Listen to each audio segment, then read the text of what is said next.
What's going on, guys? It's Nate here, and Fallout 4's Creation Club's second batch of content has just gone live.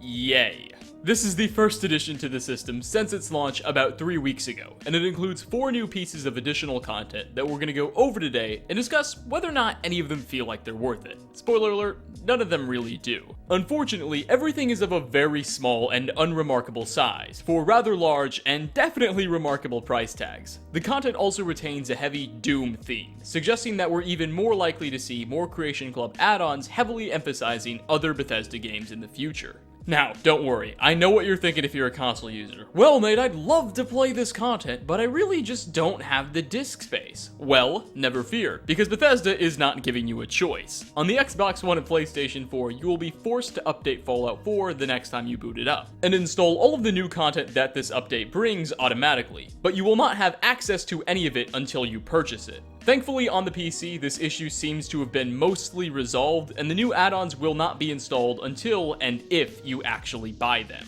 Here's what's new. First, you have the Doom Classic Marine Armor Set. This will set you back 400 Bethesda bucks, or the equivalent of around $4 US, depending on how many credits you choose to buy at once. The set itself's name is pretty self-explanatory. It gives you armor that looks very similar to what the protagonist from the classic Doom games dons. Keep in mind, classic Doom games. The current protagonist from the most recent installment in 2016 wears a much less revealing and therefore probably more practical set of armor that in my opinion looks a bit cooler, but that's just me, and that's not what's being offered here. So be careful you don't confuse the two. You will be very disappointed. The Doom Classic Marine Armor Set will immediately be transferred into your inventory as soon as you load up a save after purchasing it. Its stats are very good for a set of armor, but again, if you're paying $4 for it, it better at least be decent. Notable is that it also has 1000 points of rad resistance as well. Unfortunately, the armor cannot be modified in any way at a workbench. You cannot customize this set, which is very disappointing. So altogether, for 400 Bethesda dollars, I don't really think the value factor is there, especially considering DLCs like Far Harbor and Nuka World offer dozens of customizable armor sets for less than $20 per expansion. Next, and I suppose my favorite of the bunch, but that doesn't really mean a lot, we have the BFG 9000 gun, also inspired from the classic Doom games. Likewise, this will set you back $4 or 400 credits, and is obtained by killing a ghoul who is wielding it in the glowing sea.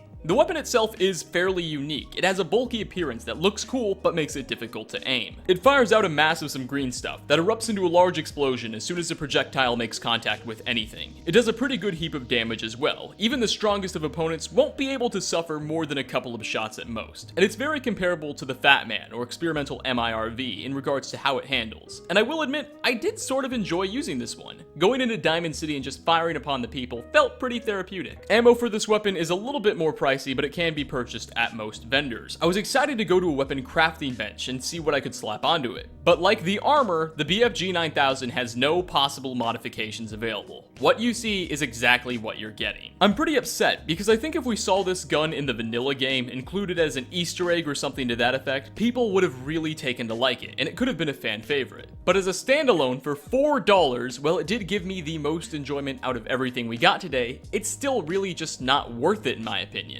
The final 2 pieces of content we got to see are both pretty insignificant. There are 2 new power armor paint jobs for 100 credits each, one in chrome and another in swamp camouflage. The chrome paint job is actually free at the moment, however that will probably change very soon, so get it while it's hot, kids. As you may expect though, it's not much to look at and is fairly indistinguishable from all the other paint jobs in the game. As for the swamp camouflage paint job, I actually can't comment on that one too much, mainly because I am not going to pay $1 for a power armor paint job. And that about does it for all the new content we got to see today. This second batch of content for the Creation Club is very disappointing to me. I'd hoped Bethesda would see the criticism they received at this system's launch and take it into account. Then maybe next time they updated the service, they try and do it with a bang, with a plethora of add-ons that might have actually been worth the money, even if they had to wait a while to flesh that out. But instead what we got was a bit of a rushed Doom commercial that we had to pay $8 to completely experience. Considering Doom is coming to Switch and VR very soon, I'd imagine it's no coincidence that was the theme of this update. And with Wolfenstein New Colossus as well as The Evil Within 2 coming very soon, both being published by Bethesda Softworks, I wouldn't be very surprised if we saw those games as themes in future updates as well, which I'm not really looking forward to. But with that dash of pessimism, we're gonna wrap up for today. In conclusion, the newest additions to the Creation Club, in my opinion, are nothing of value and set a pretty scary precedent for what we can expect to see come.